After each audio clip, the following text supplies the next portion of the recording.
የኛንና የኤርትራን ጉዳይ ላንሳ። አንዳንድ ሰዎች በኢትዮጵያና በኤርትራ መካከል ችግር የተፈጠረው የኢትዮጵያ መንግስት የቀይ ባህር ጥያቄ ስላነሳ ነው ብለው ይላሉ፣ ያስባሉ፣ ይተነትናሉ። ግን አይደለም። ኤርትራ ከተፈጠረች ዘመን ጀምሮ በኢትዮጵያ መንግስትና በኤርትራ መካከል ኢሹ ነበረ፣ ታውቃላችሁ። እኛ ከመጣን በኋላ አያስፈልግም ይቅርብን ብለን ሞክረናል። 5 ዓመት ለምነናል። ጸቡ የተጀመረው ብዙዎች እንደሚያስቡት የቀይ ባህር ጉዳይ ሲመጣ አይደለም።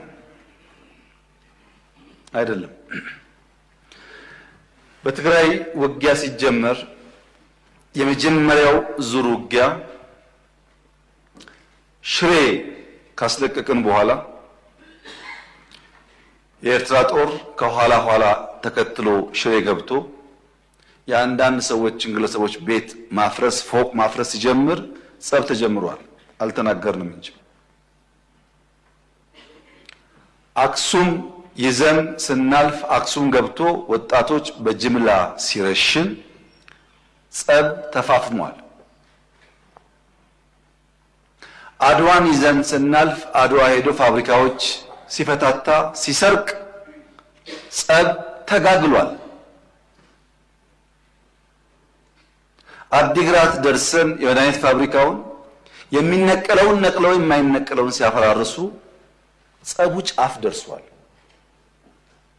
ግን የኢትዮጵያ መንግስት ያኔ በዚህም ለመዋጋት ብቃት አልነበረውም። ውስን ኃይል ነበረን። ሽሬን ከያዝን በኋላ ያጠቃነውን ጣት እንከተል ነበር እንጂ የያዝነውን ቦታ እያጸናን አንሄድም።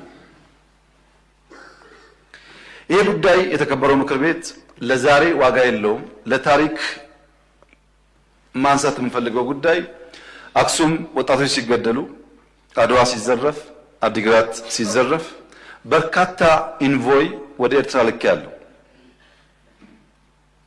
የላኳቸው ሰዎች ገሚሱ አሁን ከኛ ጋር የሉ።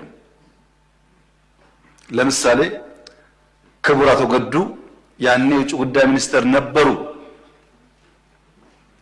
ከአንዴም ሁለቴ ኤርትራ ልኬያቸዋለሁ። የላኳቸው የትግራይን ህዝቤን አታገሷቅሉ፣ ሀብቱን አትዝረፉ፣ ጸቡ ከቲፒኤልኤፍ እንጂ ከትግራይ ህዝብ አይደለም የሚል ነው። አቶ ገዱ አሁን እኛ ጋር የሉም። ግን ክር አላቸው፣ ህሊና አላቸው። ዛሬ ቢደብቁ በታሪክ ውስጥ ይወጣል። ለምን ጉዳይ ሄደው እንደተነጋገሩ እሳቸውም ያውቃሉ፣ ሻዕቢያም ያውቃል፣ እኛም እናውቃለን። አሉ፣ አልሞቱም።